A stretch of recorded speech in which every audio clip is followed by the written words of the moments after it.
Mesdames et messieurs, merci de nous rejoindre sur cette nouvelle édition de votre émission Club Média 7. Cela fait maintenant plus d'un mois que nous n'avons pas été au rendez-vous et pour cause, la Coupe d'Afrique des Nations de football au cours de laquelle, il faut le rappeler, le Bénin a fait un parcours élogieux, un parcours respectable. Nous avons donc passé tous ces moments devant la télévision à jouir du plaisir que procure le football, mais la politique n'a jamais cessé d'avoir droit de cité dans la cité. La politique, elle est de retour donc sur votre émission et naturellement, nous allons à cette occasion recevoir deux journalistes, deux professionnels des médias pour décrypter les sujets les événements qui se sont déroulés au cours de cette semaine. Et parmi ces événements, on a le dialogue, le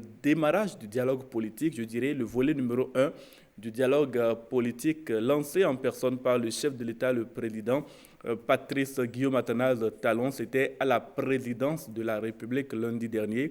Un deuxième acte s'est déroulé au ministère de l'Intérieur. Chacun de ces actes-là a sa pertinence probablement et a eu des répercussions. Nous allons en parler et pour en parler justement, j'ai sur ce plateau ces deux journalistes que je vous annonçais. Il s'agit de Moïse Dossomo qui est éditorialiste au quotidien Fraternité. Moïse, bonsoir et merci d'accepter notre invitation. Merci de m'inviter et bonsoir chers amis téléspectateurs. En face de Moïse Dossomo, nous avons celui qui dirige le quotidien Le Grand Matin. Son nom c'est Eloge Ganaro. Eloge Ganaro, bonsoir. Bonsoir Jim Soudiam Bagdi et bonsoir à tous les téléspectateurs. Merci à vous donc d'accepter vous aussi d'accepter cette invitation pour discuter de ce sujet-là. Nous allons parler également des perspectives d'un remaniement ministériel qui circule sur les plateformes de nouvelles dans notre pays. Que pourrait nous réserver un remaniement ministériel? Et éventuellement, si nous avons quelques minutes encore, nous avons désormais la composition complète de la HAC, la haute autorité de l'audiovisuel et de la communication, qui est donc au complet, les représentants du gouvernement et ceux du Parlement ayant été désignés, et même le président de la HAC est désormais connu. Nous allons en dire peut-être un mot avant la fin de cette émission. C'est donc par la politique que nous allons démarrer ce fameux dialogue politique. L'étape de la présidence de la République, Moïse Dossomo, vous avez suivi les événements. Ils étaient 12 invités, sauf erreur de ma part, 11 étaient présents. Voilà, le Parti Retour de l'Espoir n'y était pas. Déjà, est-ce que le dialogue politique tel qu'il a été organisé là, ciblant un certain nombre de partis politiques, était pertinent? Non, la formule ne me paraît pas pertinente, telle qu'elle a été mise en œuvre. Quand moi, j'entends pas dialogue politique, que tous les acteurs s'asseyent autour d'une table et discutent des vraies questions et que l'un et l'autre fassent des compromis pour aller ensemble vers un idéal. C'est ce que moi, j'entends par là. Mais ce à quoi nous avons assisté ces derniers temps ne m'a pas l'air d'un dialogue politique, à moins que ce soit des prémices. Parce que je me dis, quand ils ont été invités par le chef de l'État, d'abord, soulignons que c'est d'abord les partis qui n'ont pas reçu leur certificat de conformité qui ont été invités. Le but même, l'objet, l'ordre du jour de cette séance, c'était de faire en sorte que les défaillances qui ont été constatées plus ou moins dans le dossier soient corrigées afin que ces partis aient désormais une existence juridique. Il aurait fallu, à mon entendement, que cette question soit vidée bien avant même la tenue des élections. C'est-à-dire, dès que le ministère de l'Intérieur a reçu les dossiers, il aurait fallu inviter ces partis-là. Il y a telle pièce qui manque, il y a ci et ça, faites l'effort de le corriger pour avoir votre certificat. Ça n'a pas été fait en son temps. Quand le tollé a commencé, même avant les élections, on aurait pu faire ça, sans aller vers le chef de l'État. Maintenant que les élections sont passées, que l'opposition n'a pas pu participer, et qu'on vient maintenant dire qu'on initie un dialogue politique, et que le chef de l'État, même en personne, dise qu'il leur donne les garanties d'aller vers le ministère de l'Intérieur, que tout va bien se passer, je me dis qu'on a perdu du temps pour rien. On a eu tous ces dégâts pour rien, toutes ces frustrations pour rien. On aurait pu éviter tout ça. Et même, vous voyez, après la rencontre avec le chef de l'État, la rencontre qui a suivi, c'est celle avec le ministre de l'Intérieur. Des 11 partis... Dont nous parlerons tout à l'heure. Hein. Sinon, ce qui me paraît important à déterminer à l'heure actuelle, est-ce que, Eloge Ganaro, pour vous, les partis politiques qui étaient invités à prendre part à ce dialogue, du moins à cette première partie du dialogue, est-ce qu'il était pertinent de passer par cette étape-là? Tout à fait. C'est pertinent dans la mesure où, normalement, ceux qui sont les plus concernés, c'est ceux qui se disent exclus de ces élections-là. Vous êtes d'accord avec moi? C'est à eux de prendre une décision. Parce que, parlant du dialogue politique, ce que le chef de l'État a fait, ce n'est pas encore le dialogue, mais c'est tout un processus. Je crois qu'ils ne sont qu'à la première étape.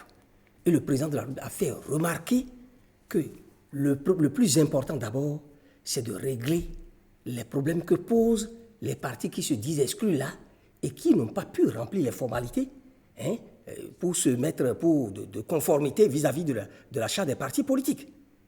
Donc ces partis-là n'ont pas estimé que c'est inopportun ce processus-là, cette initiative-là. Normalement, il revenait à ces partis de dire non, nous n'irons pas.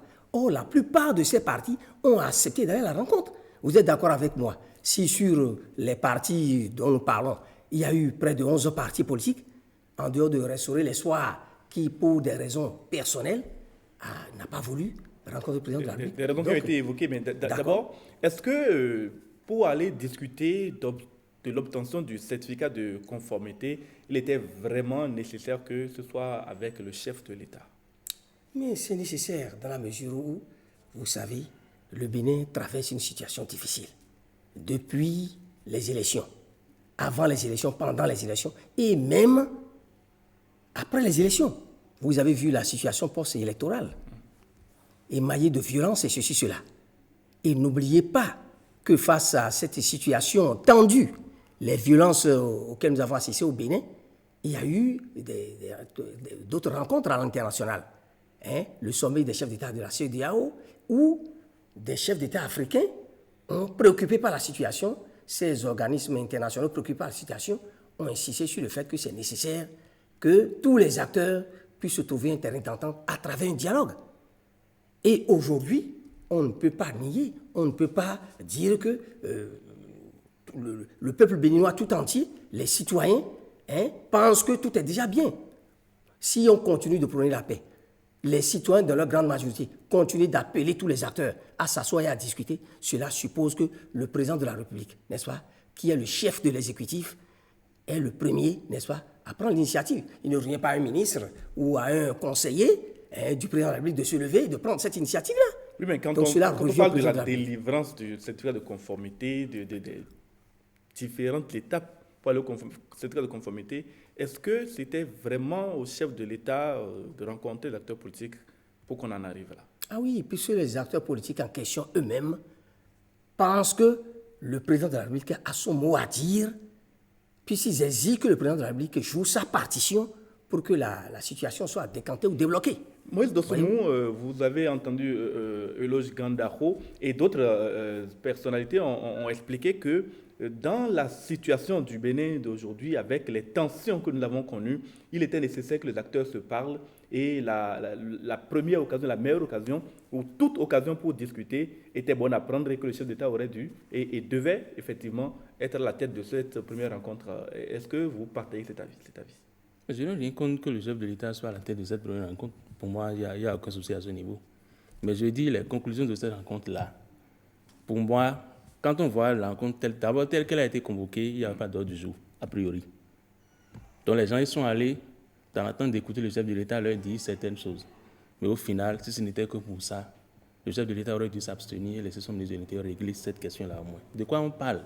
On parle de la création d'un parti, c'est tout. On ne parle que de ça, créer un parti. Mais dans quel pays du monde est-ce si difficile, est-ce si extraordinaire de créer un parti? Vous en connaissez, vous? On ne parle là jusque-là que de création de parti, point final. Pourquoi c'est si compliqué au Bénin depuis quelque temps de créer un parti? Est-ce qu'il fallait en arriver là? N'existe-t-il pas d'autres moyens pour assainir la scène politique? Parce qu'il y a des questions essentielles, des questions sérieuses qui découlent de ces réformes-là. N'oublions pas le fait que ces réformes sont chrysogènes, les lois en question sont chrysogènes. On parle même de l'actualité maintenant, et ça, c'est encore le chef de l'État qui avance cette idée-là. Créer un parti simplement est si difficile pour qu'on en arrive là. Quand les gens sont allés justement vers le chef de l'État, et qu'il a parlé, ils l'ont écouté, ils ne se sont pas arrêtés là, ils sont allés au niveau du ministre de l'Intérieur. Est-ce que vous avez vu les réactions après cette deuxième rencontre? Ce qu'on peut considérer comme le noyau dur de l'opposition se dit blasé, se dit qu'ils auraient pu ne pas y aller, parce que finalement, à quoi ça aboutit? L'USL, le FCBE, le PCB, si nous en tient à ces trois partis-là. font déjà des récriminations. Ils disent déjà que c'est un candidat, que c'est ci, que c'est ça. Pourquoi tous ces efforts doivent encore aboutir à ça, au vu de tout ce qu'on a traversé jusque-là? Est-ce qu'il n'aurait pas mieux fallu trouver la bonne formule pour régler ces questions-là tout au moins, et qu'on ne soit plus là à traiter de ça, et qu'on aille maintenant vers les choses essentielles? Jusque-là, avant la crise, pendant et même après, on n'a pas bougé. Malgré toutes ces initiatives, qu'est-ce qui ne va pas pour qu'on recule si tant?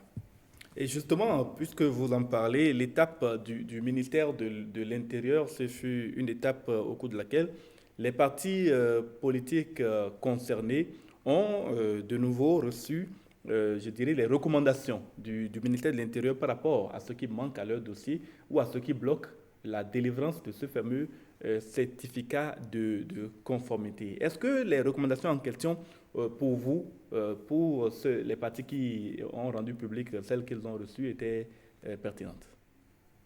Il y a une qui ne me paraît pas pertinente, de tout le lot, de tout ce que j'ai entendu à gauche et à droite, quand on parle sur des personnes qui ont plus ou moins des soucis avec la justice. Et on leur recommande expressément de ne pas les insérer justement dans le lot des dirigeants des partis. Mais je pense que jusqu'à preuve du contraire, quand vous n'êtes pas définitivement condamné, vous avez toujours la présomption d'innocence qui pèse en votre faveur. Donc, on peut toujours accepter, et ça c'est même nos lois qui le disent, que ces gens fassent partie de ces partis-là, pour ne pas me répéter. Et après, si en temps ils étaient vraiment définitivement condamnés, ils reviennent tout simplement à ces partis-là de les expulser, de les sortir de leur liste tout simplement. Il y en a qui sont déjà définitivement condamnés. Qui par exemple? Le cas Sébastien Adjavon. Il y a un recours qui a été adressé, il me semble, je n'ai pas encore surveillance que le recours a été vidé par la Cour suprême. Donc jusqu'à preuve du contraire, il est certes condamné, mais il n'est pas définitivement condamné. Et quand votre condamnation n'est pas définitive, il n'y a rien qui puisse aller sur votre casier judiciaire. Donc jusqu'à preuve du contraire, il est toujours jugé innocent, tout simplement. Donc dans votre explication, et on l'a entendu, ce que le ministère de l'Intérieur recommande à certains partis politiques, notamment, de ne pas avoir dans la nomenclature dirigeante des personnalités qui auraient des soucis avec la justice, serait une recommandation peu pertinente. Et pourtant, il est toujours important, me semble-t-il, d'avoir des partis politiques dont les dirigeants doivent pouvoir présenter patte blanche, dont les dirigeants doivent être au-dessus de tout soupçon. D'accord? Aujourd'hui, ça fait partie des recommandations du ministère de l'Intérieur qui dit qu'il ne faudrait pas que des leaders, des responsables, des barons des partis en question dont nous parlons et qui ont des soucis avec la justice ou des ennuis avec la justice, n'est-ce pas, ne fassent pas partie des instances dirigeantes. Il revient à ces partis-là de le faire ou de ne pas le faire. D'accord? C'est une recommandation du ministère de l'Intérieur. Mais des partis peuvent choisir, n'est-ce pas, de ne pas suivre ces recommandations-là. Les conséquences seront là. Mais est-ce que, comme vous l'avez dit, ce n'est pas toujours mieux, n'est-ce pas, de choisir ou de désigner des gens qui n'ont pas des ennuis judiciaires pour éviter ultérieurement des problèmes? Parce que n'oubliez pas que, quand même, avoir dans un parti politique des gens au-dessus de tout soupçon, de bonne moralité, mais c'est un atout. Parce que c'est des gens qui seront amenés à être élus, députés, élus du peuple, président de la République. Et s'il y en a qui traînent des casseroles, il faut attendre qu'ils soient élus d'abord. D'accord? N'oubliez pas encore que la polémique est là, que ceux-là, on les accepte, qu'ils soient élus, et qu'après, on fasse remarquer ou on fasse observer, ou qu'on veuille leur appliquer la loi pour dire que ça ne peut pas passer, et qu'on parle d'exclusion pour dire non, c'est parce que c'est des favoris, c'est parce qu'on pense que c'est des concurrents de taille, qui prendront le dessus, et qui vont damer le pays au pouvoir, que le pouvoir a voulu, que des histoires comme ça, on les observe plus tard. Est-ce que ce n'est pas toujours mieux? Puisque en dehors de ceux-là, il doit en avoir dans ces partis-là, n'est-ce pas, des personnalités qui jouissent d'une certaine intégrité morale. Moïse Dossoumo l'a évoqué, oui. Il y a la présomption d'innocence. Et tant qu'une condamnation n'est pas inscrite dans un casier judiciaire, la personnalité concernée ne peut pas, en principe, juridiquement, être exclue de ses droits civiques. Je suis dont la direction d'un parti politique. On a dit recommandation. Et je dis, lorsqu'on dit recommandation, c'est toujours mieux d'en tenir compte. D'accord? Parce on peut aussi ne pas en tenir compte. Écoutez, parce que jusque-là, vous avez parlé de présomption d'innocence. Ça suppose que dans la procédure, on peut finalement avoir des coupables, comme on peut avoir des innocents. Vous êtes d'accord avec moi? Quand on parle de présomption d'innocence, cela ne veut pas dire qu'ils sont déjà innocents. Cela ne veut pas dire non plus qu'ils sont coupables. Voilà. Vous êtes d'accord avec moi? Mais si nous sommes d'accord avec les hypothèses que plus tard, il peut y avoir parmi eux des coupables ou des innocents, pour éviter Mais des rien n'empêche les problèmes, partis politiques de les expurger en son c'est temps. toujours mieux pour ces partis-là qui sont libres, n'est-ce pas, de s'obstiner et de dire non, nous n'avons pas su les recommandations, nous les imposons. C'est de leur responsabilité, c'est de leur droit. Ils peuvent le faire, mais avec les conséquences qui vont suivre. Mais lorsque vous en choisissez qui n'ont pas de problème avec la justice, qui ne sont pas interpellés, qui ne sont pas poursuivis, vous avez la conscience tranquille et vous êtes sûr que ces problèmes ne vont pas, n'est-ce pas, vous créer des blocages plus tard. Est-ce que Moïse Dossomoui n'est pas préférable pour un parti politique de suivre les recommandations, d'obtenir le certificat de conformité, vider plus tard le contentieux juridique et, comme le droit, la loi le permet à un parti politique, de modifier ensuite la nomenclature du parti afin d'insérer la personnalité qui, pour le moment, a des problèmes, mais qui plus tard peut être déclarée innocente? Ne nous amusons pas avec les fondamentaux de la République. Nous avons voulu d'un état de droit. Et le socle de notre état de droit, c'est la Constitution. Aucune recommandation du chef de l'État, du ministre de l'Intérieur, ne peut aller contre le contenu de notre Constitution. Notre Constitution dit que toute personne est présumée innocente jusqu'à ce que sa culpabilité ait été établie, qu'elle ait été définitivement condamnée. Aucune autre recommandation ne peut aller au-delà de ce test fondamental. Les personnes dont nous parlons, jusqu'à preuve du contraire, ne sont pas définitivement condamnées. Encore qu'il y en a même qui ne sont même pas encore jugés jusqu'à maintenant. Je prends l'hypothèse qui consiste à dire que, tous ces gens-là, on les inscrit des listes des partis et que les partis obtiennent leur certificat de conformité. Les personnes qu'on a gardées, si en temps elles avaient des ennuis judiciaires, on fait comment? On revient encore à la case 0, non? On les enlève encore, on ajoute d'autres personnes. C'est bien cela. Si on prend aujourd'hui des gens qui n'ont aucun souci avec la justice pour diriger des partis, et si en cours de route, elles étaient coupables d'infractions diverses, et qu'elles étaient poursuivies, on les sort, on met de nouvelles personnes, non? Et ça coûte quoi actuellement là? Puisque ces personnes ne sont pas encore définitivement condamnées, de les garder telles quelles au vu de ce que dit notre Constitution, et que si en temps la culpabilité venait à être prouvée qu'elles étaient condamnées, qu'on les sorte tout simplement. Le certificat de conformité n'est pas une pièce qui est délivrée définitivement. Ce n'est pas pour rien que même les tests, la charte des partis politiques prévoit des assemblées générales pour les partis générales électives. Parce qu'à l'échéance régulière, on procède justement au changement bien à l'alternance au sein des partis. Donc les noms dont on parle là ne sont pas des noms définitifs qui vont rester là toute la vie, mais pendant des siècles.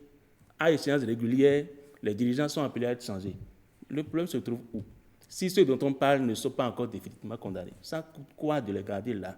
Ce ne serait que respect des tests, respect de notre Constitution. Et l'autre il faut ajouter que les personnalités dont on parle sont quand même les gros financiers, les principaux leaders des partis en question. Est-ce qu'il n'y a pas un problème à vouloir les écarter? Est-ce que les partis n'ont pas leur propre identité à sauvegarder en conservant ces personnalités? Et c'est justement pour ça que ces partis refusent les recommandations du ministère de l'Intérieur. Non.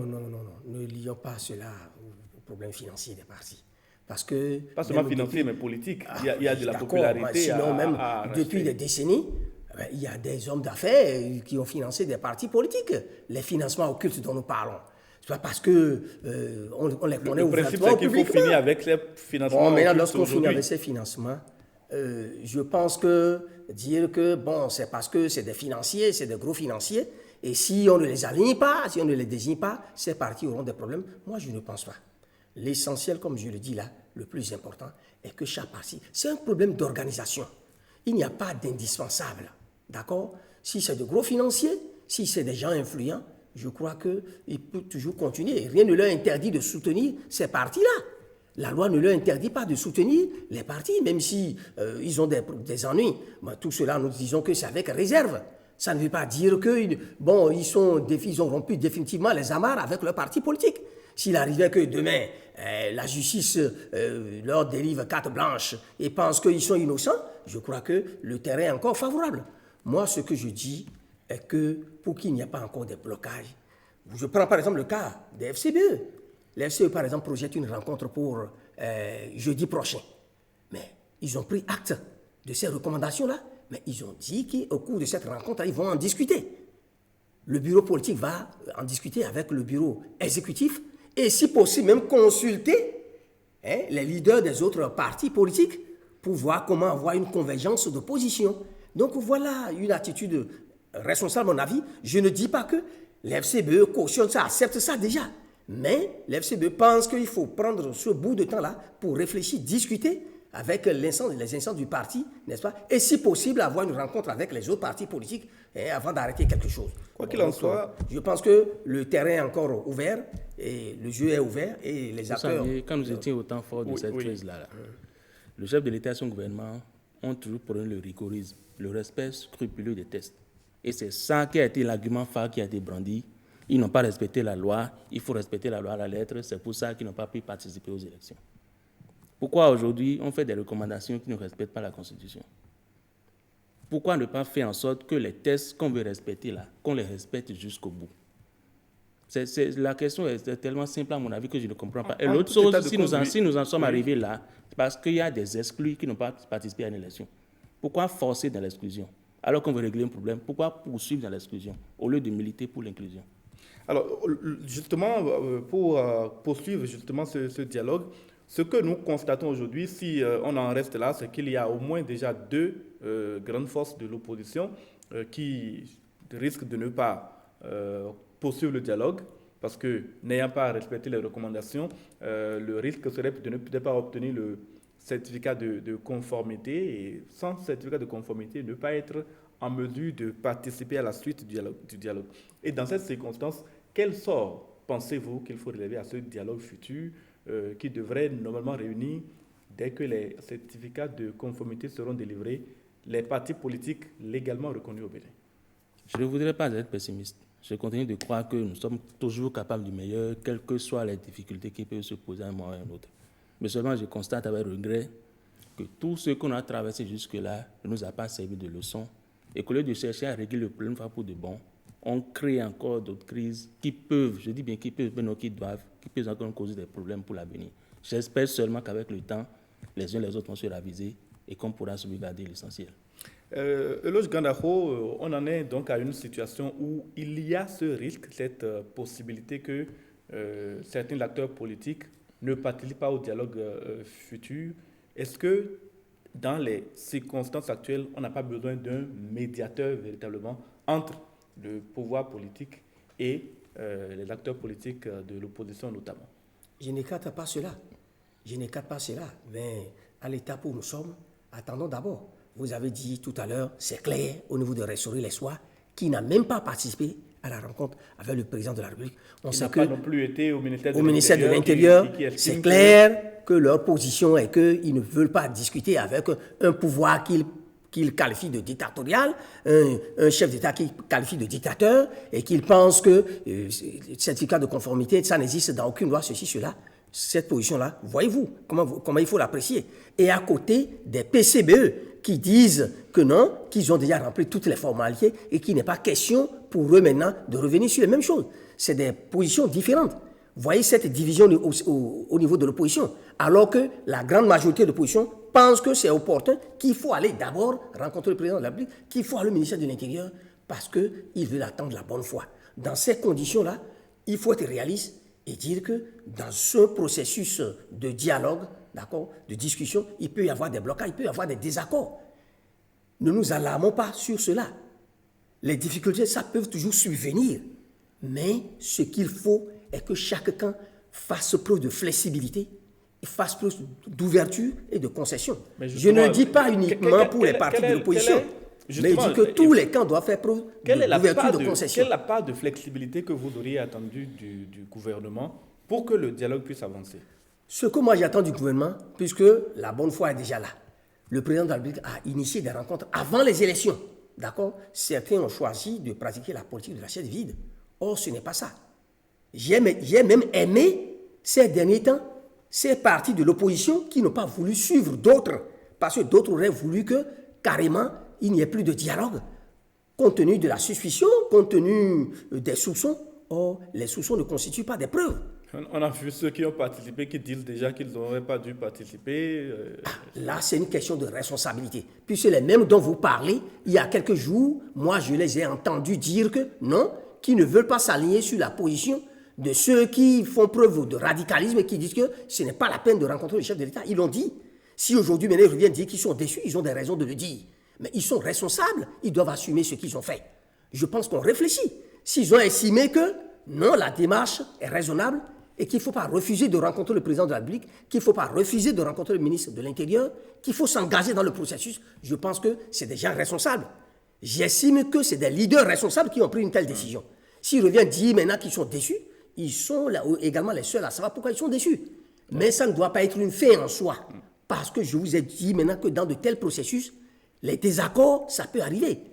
Les malcompréhensions, ça peut arriver. L'essentiel est que chaque camp reste dans la logique du dialogue là et se dire que nous allons poursuivre, malgré les problèmes qui se posent, nous allons poursuivre, d'accord, les discussions, nous allons poursuivre les démarches pour que finalement nous trouvions un terrain d'entente. Il y a une médiation qui a été initiée par l'Église catholique, la conférence épiscopale du Bénin. On ne sait pas trop comment elle avance. On sait que l'Église a rencontré divers acteurs politiques. Et ensuite, quand le dialogue, du moins cette première partie du dialogue a commencé, l'Église n'était pas directement impliquée. Est-ce qu'il y a un problème de médiation qui se pose actuellement, Moïse Dosunmu? Non, je ne pense pas. Je ne pense pas qu'il y ait un souci de médiation. Je ne pense pas non plus que l'Église ne soit pas aujourd'hui un interlocuteur privilégié et crédible. Je ne suis pas de cet avis. Et je ne pense pas non plus que les deux initiatives sont parallèles. Elles vont forcément se rejoindre à un moment donné. Je me dis que ce dialogue-là que nous appelons de tous nos voeux, ceux qui sont à la tête ont leur calendrier. Et ils savent qui est impliqué à tel ou tel moment selon les résultats qu'ils veulent atteindre. Moi, j'attends de voir ce que sera cette médiation que la conférence épiscopale du Bénin est en train de mener depuis quelque temps déjà. J'attends de voir les résultats pour mieux apprécier. Mais pour l'instant, je me dis que ce n'est pas inutile. C'est des interlocuteurs privilégiés. Seulement que peut-être le moment n'est pas venu encore pour qu'elle se mette en évidence et fournisse à l'opinion publique les fruits de sa médiation. Oui, vous l'avez moi je dis la médiation est possible. Il ne faut pas que nous focalisions notre attention sur l'Église catholique. Les musulmans sont là. D'accord? Les protestants sont là. Les catholiques ont initié quelque chose. Mais par le passé également, rappelons-nous du feu Monseigneur Isidore de Souza. Voyez-vous, l'histoire gardera son nom. Donc aujourd'hui, l'Église catholique peut faire beaucoup. D'accord? Bon, maintenant, ce que l'Église catholique a initié, comme mon vis-à-vis l'a souligné, bon, ce n'est pas encore la fin des choses et qu'un blocage où on ne peut pas trouver de solution. Laissons les acteurs poursuivre. Puisque jusque-là, les FCB n'ont pas dit nous avons claqué la porte, nous ne voulons plus du dialogue. Les autres USL ne l'ont pas dit. C'est vrai qu'il y a des difficultés. Attendons que ceux-là le disent. Et s'ils le disent, comme je le soulignais tout à l'heure, je dis que chaque parti a un effort à faire.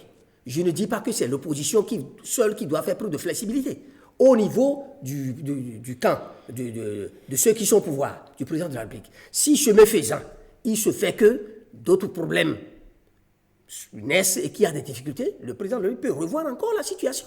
Si c'est possible qu'il fasse d'autres propositions, et comme il a dit, chercher les voies et moyens pour faciliter à ces partis politiques la possibilité d'avoir le certificat de conformité, le président de la République peut encore, en bon père de famille, faire d'autres propositions ou réfléchir à ce qu'il faut faire pour que ces partis-là puissent se conformer à la loi. Moi, je pense que c'est un devoir pour ceux qui sont au pouvoir et c'est également une obligation pour l'opposition de se dire que les exigences, nous devons modérer notre position, faire preuve de souplesse, de flexibilité, afin que chaque camp puisse trouver un terrain d'entente dans l'intérêt supérieur de la nation. Moïse Dosunmu, vous disiez que vous ne voulez pas être pessimiste, mais on prend quand même un chemin assez difficile. Déjà, 2 grands partis politiques d'opposition ont donné leur fin de non-recevoir à ces recommandations. Le troisième, Force Corée.Bénin Émergent, pourrait éventuellement lui aussi ne pas adhérer à ces recommandations. Comme on ne sait pas, il pourrait également adhérer. Mais si on en arrive à un niveau où les partis d'opposition, en tout cas les partis de l'opposition radicale, décident de ne pas poursuivre le processus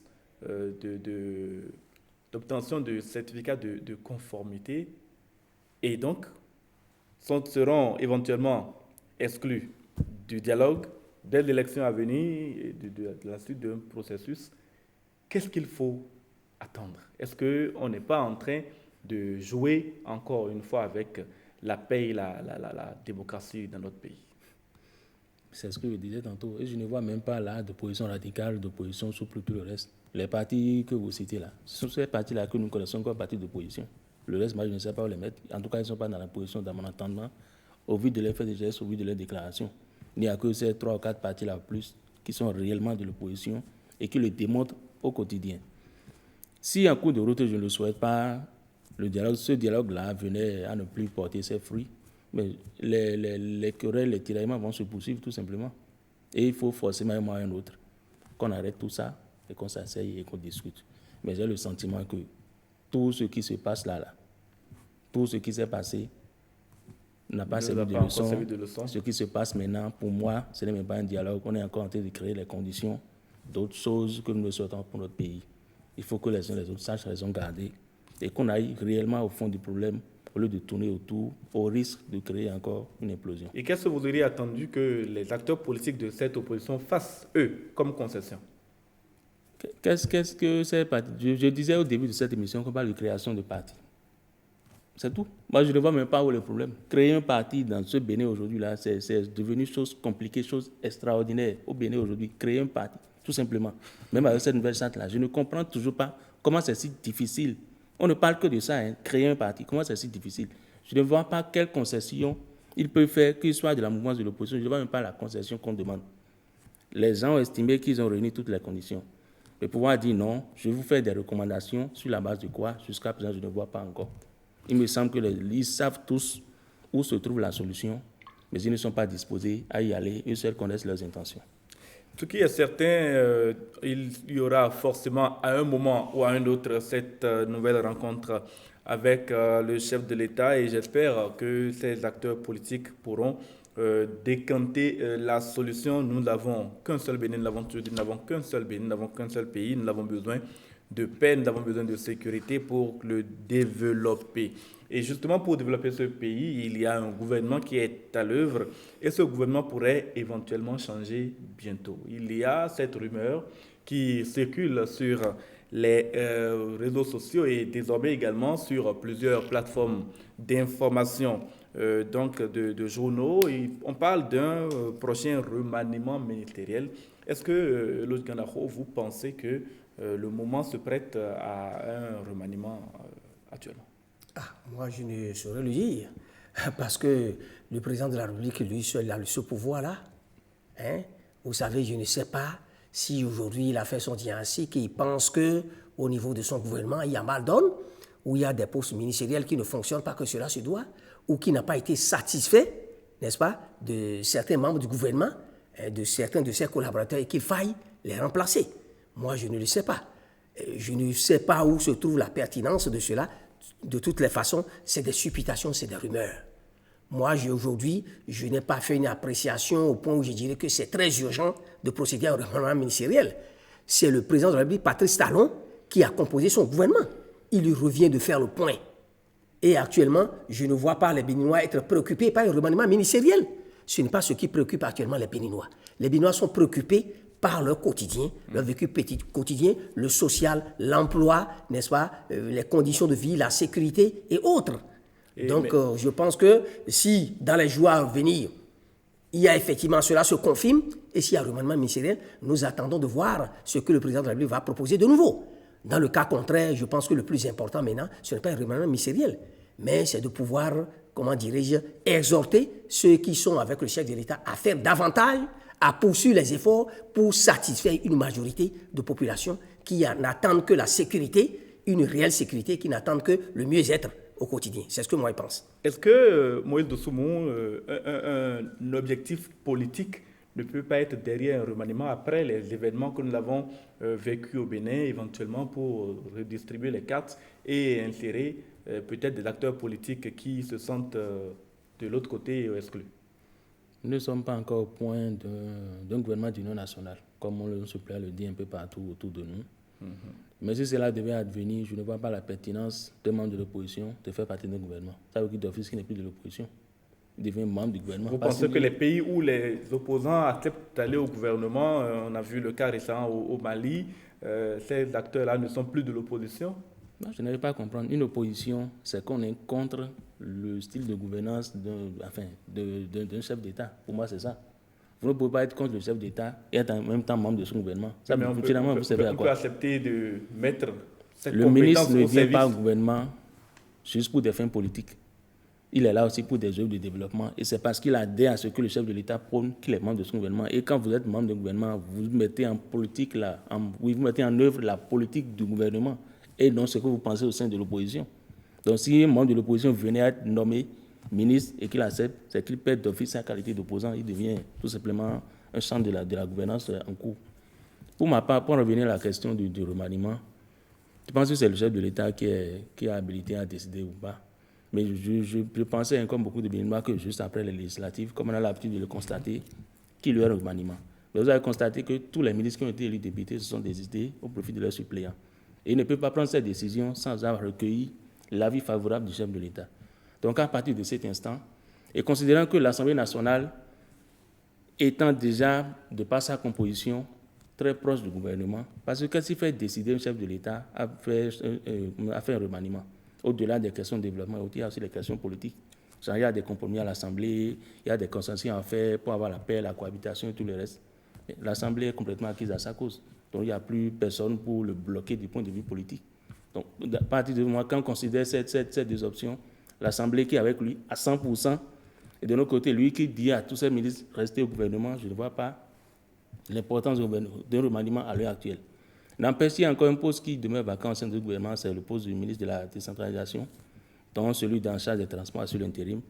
Si depuis plusieurs mois, le chef de l'État estime que ça va, c'est que ça va, c'est lui qui décide. Sinon, à l'heure actuelle, je ne vois pas, au vu de ce qu'on a vu jusque-là, qu'il y ait un remaniement en cours. Ça m'étonnerait. Comment expliquer cette rumeur persistante qui va, qui vient, revient, comme cette arlésienne, on annonce un remaniement. Bon, c'est vrai qu'après les législatives, on aurait pu en avoir, on n'en a pas eu. Et puis, la rumeur revient persistante de temps en temps. Comment on peut l'expliquer? Non, bon, cette rumeur, dans le contexte actuel, comme il a souligné, certains pensent à un gouvernement d'union nationale, c'est tout. Certains pensent qu'avec les problèmes... Mais le dialogue politique lui-même, le dialogue politique n'a pas commencé. Certains pensent que c'est quand même une voie pour... comment un recours, pas un recours, une voie pour faire taire un peu l'opposition ou pour leur dire, écoutez, venez, nous allons gouverner ensemble, mais ce n'est pas réaliste, ce n'est pas objectif. Parce que le pouvoir en place a un programme de gouvernement. Il y a le programme d'action du gouvernement. Et quand vous entendez le président de la République, quand vous voyez ses décisions, vous suivez ses décisions, et notamment les réformes en cours actuellement, vous vous rendez compte que c'est un pouvoir qui est déterminé à faire aboutir ces réformes-là. Un pouvoir qui est déterminé à concrétiser le programme d'action du gouvernement. Le président de la République, à travers les décisions et à travers tout ce que nous voyons actuellement, donne l'impression d'être déterminé à conduire jusqu'au bout, quels que soient, n'est-ce pas, les problèmes que ça pose, quels que soient les remous, quelle que soit la polémique, il est convaincu qu'il faut conduire ces réformes-là jusqu'au bout pour améliorer les conditions de vie des populations. L'opposition de l'autre côté, ou les adversaires du pouvoir, c'est de leur droit également de critiquer, ils le font. Ils critiquent, ils dénoncent un tel pouvoir. Ils pensent que ce n'est pas une bonne gouvernance. C'est de leur droit de le dire, n'est-ce pas? Mais, voyons, s'ils le disent de cette manière-là, comment peuvent-ils accepter, intégrer un gouvernement qu'ils pensent mal, un gouvernement qu'ils pensent ne pas répondre aux préoccupations des populations, puisqu'ils disent que le pays est mal gouverné et que les conditions sociales ne sont pas remplies et qu'il y a ceci, cela. Comment vous pensez qu'une opposition qui fasse de telles critiques, qui dénonce, puisse accepter d'aller rejoindre le gouvernement pour gouverner, donc un pouvoir pour gouverner? Donc ce n'est pas réaliste. Je crois que ce n'est que des rumeurs et c'est mieux même pour l'opposition qui a l'intention de conquérir le pouvoir. Pourquoi il y a tant de bruit autour des élections? L'opposition, c'est de son droit également, pense aller aux élections, conquérir le pouvoir et l'exercer. Si l'opposition reste dans cette logique-là, je ne pense pas que l'opposition puisse accepter d'aller dans un gouvernement d'union nationale. Un gouvernement, d'accord, voilà. Maintenant, nous avons depuis quelques jours la composition complète de la haute autorité de l'audiovisuel et de la communication. En dehors des 3 professionnels qui ont été élus, il y a le président de la République qui a désigné ses représentants ainsi que l'Assemblée nationale. Moïse Dossou, qu'avez-vous pensé des personnalités qui ont rejoint l'équipe de ceux qui ont été élus? Non, pas grand-chose. Pas grand-chose. Seulement que je suis resté sur ma faim. Je m'attendais à voir plus de professionnels parmi les personnes nommées. Je n'en ai pas vu. Le chef de l'État a promis, alors qu'il était candidat à la fonction présidentielle, que le prochain président de la Hague soit un professionnel des médias. Je constate que ce n'est pas le cas. Mais bon, on prend ça comme ça et la vie continue. Et cette haute autorité de la communication qui doit bien entendu régir et surveiller ce que nous faisons, aider les médias à évoluer. Est-ce que vous, au regard de cette composition, est-ce que vous êtes inquiet? Elle ne sera pas meilleure que... Enfin, cette mandature nouvelle qui va s'installer dès demain ne sera pas meilleure que celle qui est passée, tout simplement. Comment pouvez-vous être aussi péremptoire? C'est mon opinion. Elle ne sera pas meilleure. Eulogui Ngardaho, voilà la nouvelle RAC, sur laquelle Moïse Dossou, qui n'aime pas être pessimiste, semble bien l'être pour une fois. Moïse Dossou, il est libre de son opinion. D'accord? Il est libre de son opinion. On ne peut pas le forcer à dire que c'est bon et qu'avec cette RAC-là, tout sera bien. C'est des gens que moi-même je ne connais pas. C'est des gens que je ne connais pas. Et moi, je ne voudrais pas m'en prendre au président de la République. Et je ne voudrais pas m'en prendre, comment dirais-je, aux dirigeants au pouvoir. Mais il y a un fait. Et qu'on dit haute autorité de la communication. Nous sommes préoccupés, nous, acteurs des médias. Il y a combien de professionnels des médias? Oh, c'est notre maison, c'est notre chose d'abord. Nous devons être majoritairement représentés là-bas. Ceux qui vont là-bas, qui nous représentent, ils y vont pour discuter de nos problèmes, pour réfléchir et discuter de tous les problèmes que nous vivons au sein des médias aujourd'hui. Notamment la migration de l'analogique au numérique. Au numérique, c'est un grand défi à relever. Vous êtes d'accord avec moi? C'est un grand défi à relever. Et encore que la liberté de la presse est une réalité aujourd'hui au sein de notre corporation, au sein des médias, un point d'interrogation. Il y a tout un tas de problèmes. Et quand nous qui sommes acteurs des médias, professionnels des médias, nous sommes sous-représentés, nous sommes minoritaires là-bas, comment pouvons-nous espérer que du jour au lendemain, nos problèmes seront réglés? Les mois passés, les années passées, vous voyez comment certaines RAC, le président est tout puissant pour prendre la décision de fermer tel organe ou tel autre organe de presse. Suspendre tel autre organe de presse. Comment peut-on expliquer de votre point de vue?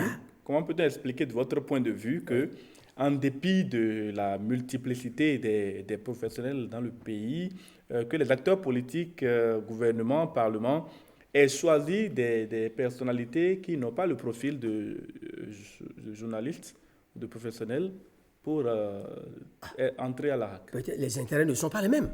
Ils savent là où se trouvent leurs intérêts. Il nous revient, nous professionnels des médias, d'en prendre conscience et de nous mobiliser davantage.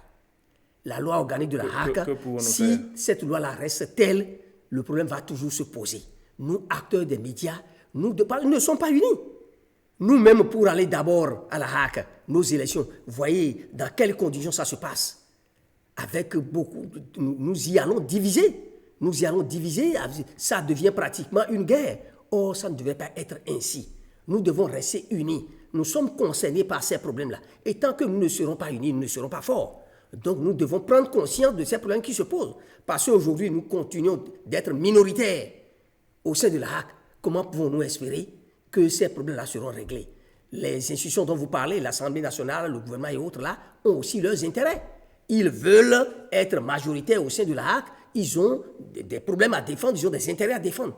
Il faut que nous en soyons conscients et que nous luttons davantage pour que certaines dispositions soient changées, pour que certaines lois puissent être changées et qui nous permettent véritablement d'être représentatifs au sein de ces institutions-là pour espérer que demain, nos problèmes seront véritablement réglés. Est-ce qu'il y a possibilité, Moïse Dossou, de modifier la loi organique sur la RAC afin que la représentation des professionnels des médias soit améliorée? Bien évidemment, c'est une loi. Qu'elle soit organique ou ordinaire, c'est une loi. Et elle peut tout être révisée. Justement, mais il y a des conditions politiques qui doivent être réunies. Oui, n'empêche, c'est une loi. Elle peut être révisée. Et si les professionnels des médias font le lobbying qu'il faut, cette loi le sera. Mais là encore, je ne suis pas pessimiste ordinairement. Mais bon, là encore, bon.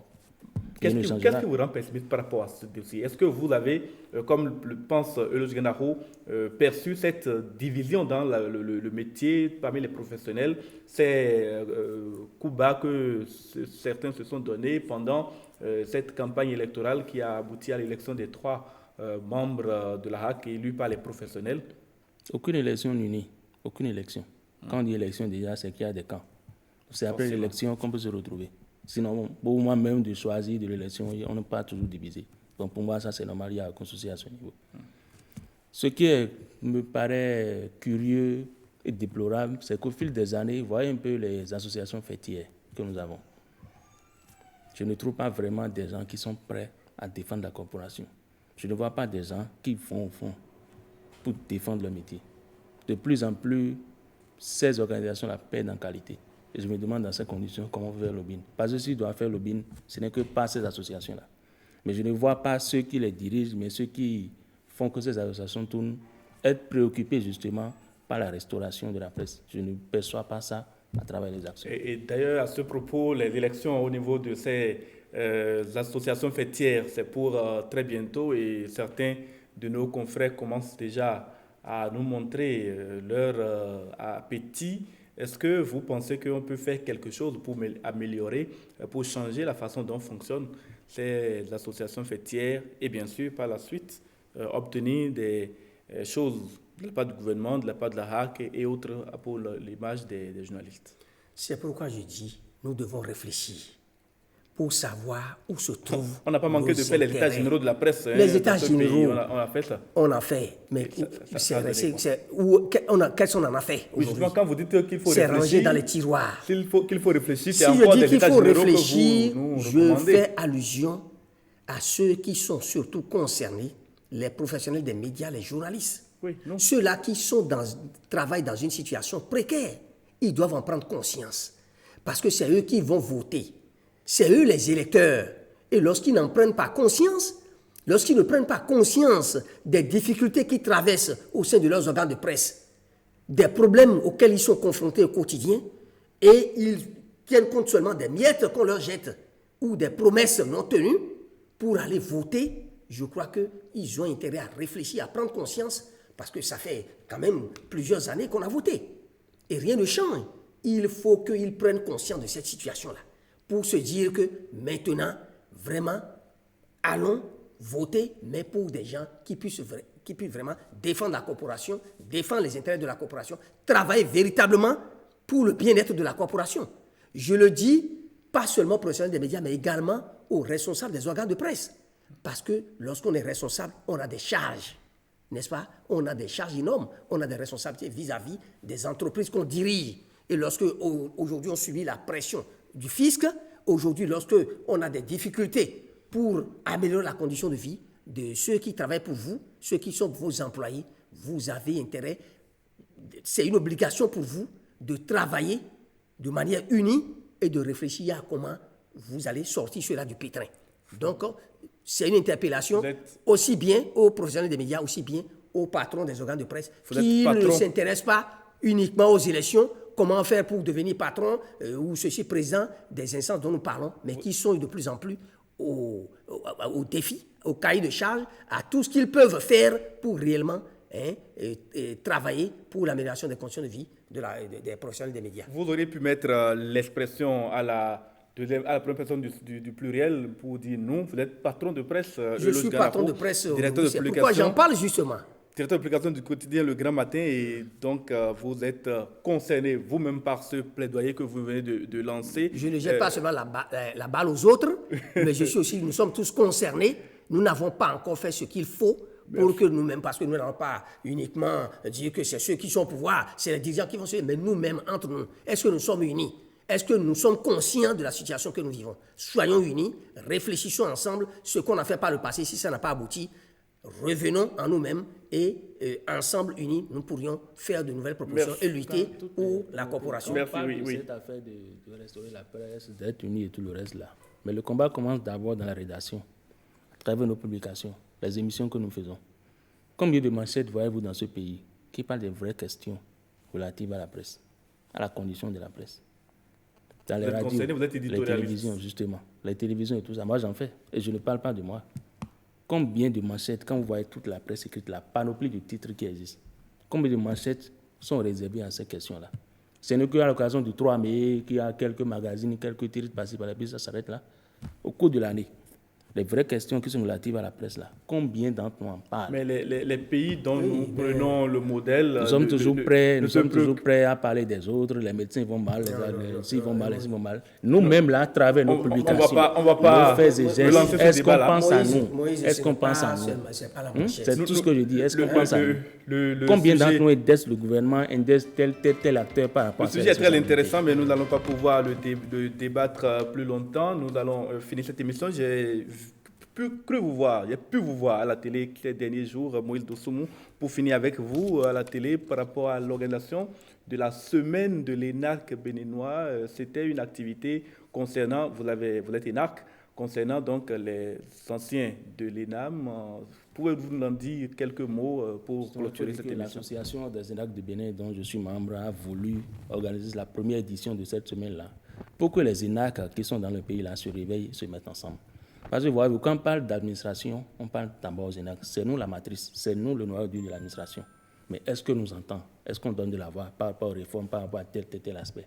Dès qu'on finit, dès que chacun a son diplôme, bon, on va en disperser. Alors qu'il faut qu'on soit ensemble, qu'on évolue en réseau et qu'on réfléchisse sur les vraies questions de l'heure, sur la qualité de notre impact justement sur la gouvernance administrative. Donc c'est un peu pour réfléchir un peu à tous ces pans que cette semaine a été initiée. Elle a commencé le 15 juillet dernier et s'est achevée hier. Je pense que ce n'est que la première édition. Les années antérieures verront d'autres éditions. Et c'est le moment de lancer un appel à tous les ENAC, où qu'ils se trouvent.